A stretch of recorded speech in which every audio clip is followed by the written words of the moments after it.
بعضی مواقع شما میرین پای دستگاه میبینید دستگاه اصلا روشن نمیشه و هیچ عکس العملی نداره. بعد نگاه میکنیم میبینید فشار گیجتون صفر شده.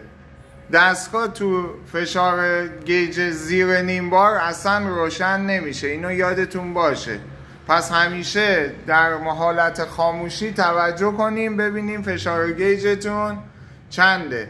حالا من میخوام بهتون امروز آموزش بدم که چطوری فشار گیج دستگاهتون رو خودتون بیاریم بالا و شاید هم یه موقع بخواین شیلنگا رو تعویض کنین، نشتی ریزی داره بخواین دستگاه رو باز کنین، چطوری فشار گیجتون رو صفر کنین که بتونین دستگاه رو باز کنین. چون اگر با فشار بالا شما پیچ و مورا رو باز کنین 100% آب گرمی که داخل دستگاه ممکنه روتون بپاشه و بهتون صدمه بزنه. پس حواستون باشه موقع باز کردن دستگاه حتما باید فشار گیجتون صفر باشه، حتما. یعنی بنا به هر دلیلی خواستین دستگاه رو خودتون باز کنین حواستون باشه که این فشار رو باید خالی کنین.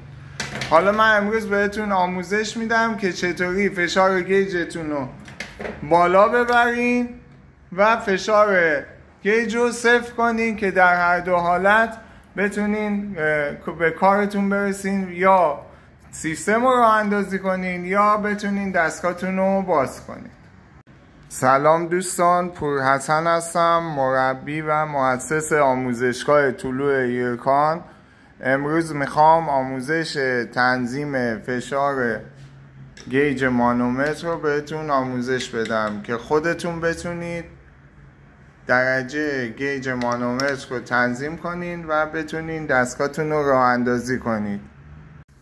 اولین کاری که میکنیم بعد از اینکه مطمئن شدیم اتصالات دستگاه شیلنگا درست وصل شدن و نشتی ندارن و واشراشون سالمه، اون شیر آب ورودی به پکیج رو، یعنی آب سردی که وارد پکیج میشه رو، که اغلب تو منزلاتون یه سختگیر آبم وصله بهش، باز میکنیم.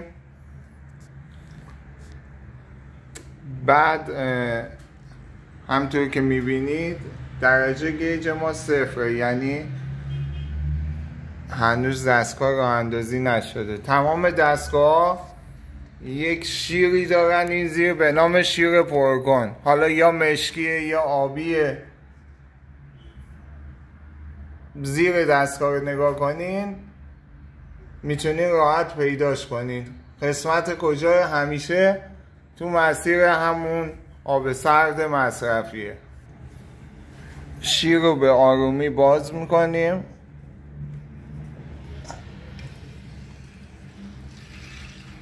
همینطور که میبینید داره درجه بالا میره. بین 1 و 2 هر موقع نزدیک شد بین 1 و 2 یعنی 1.5، حالا استانداردش 1.5، کم کم شیر رو میبندیم، آماده میشیم که تو همون درجه بتونیم ثابت نگهش داریم. حالا 1.5 درجه خوبیه.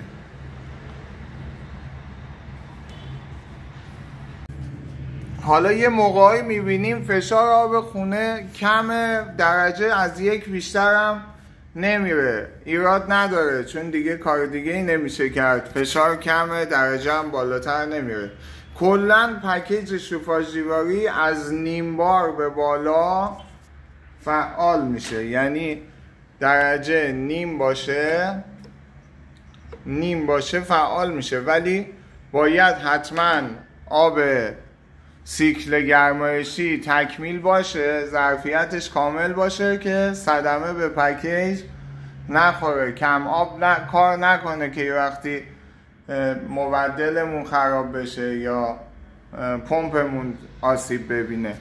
شما سعی کنین همون 1.5 رو تنظیم کنید.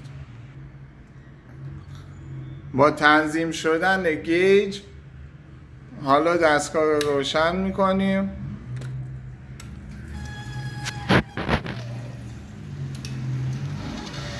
میبینیم که الان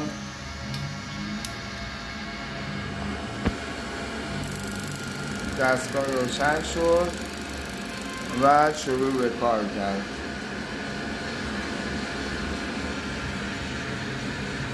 حالا یه موقعی هست که گیج مانومتر دستگاهمون حواسمون نبوده، شیر پرکن رو باز گذاشتیم خیلی بالا رفته، میخوایم فشار بار رو بیاریم پایین، چون اگه پایین نیاریم شیر اطمینان دستگاهمون که روی پکیج پشت پمپ قرار داره عمل میکنه و ازش آب میریزه بیرون، چون اینا تو فشار 3 بار فعال میشن. حالا میخوایم فشار رو بیاریم پایین، باید چه کار کنیم که بشه فشار رو کم کرد؟ الان براتون توضیح میدم.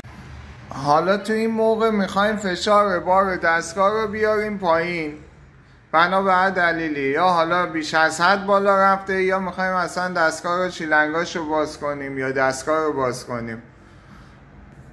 اولین کاری که میکنیم برعکس مرحله قبلی که میخواستیم فشار رو بالا ببریم، شیر ورودی به پکیج رو میبندیم.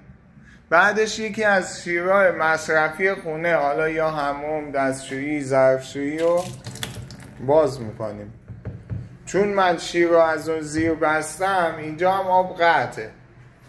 مرحله بعدی میایم زیر دستگاه، شیر پرکن رو باز میکنیم. همطوری که میبینین داره فشار میاد پایین، از این ور آب خارج میشه. فشارمون چی شد؟ 0 شد.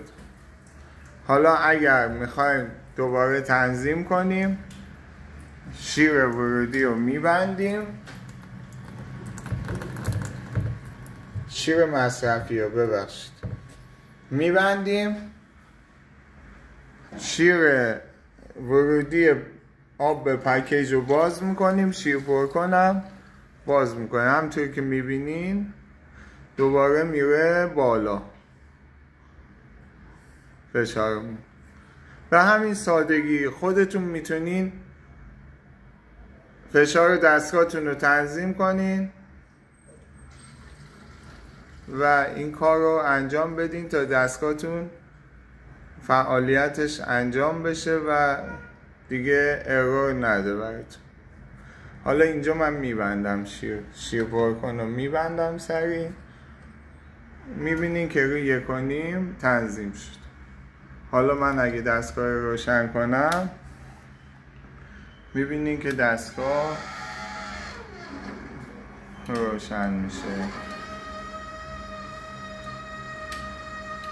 حالا پمپ دستگاه هم یکم صدا میده که اونم تو مراحل بعدی باید براتون توضیح بدم، رفع عیب پمپ.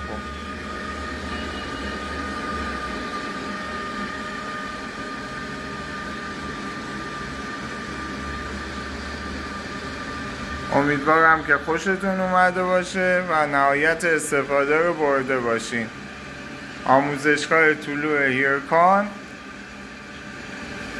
پور حسن هستم.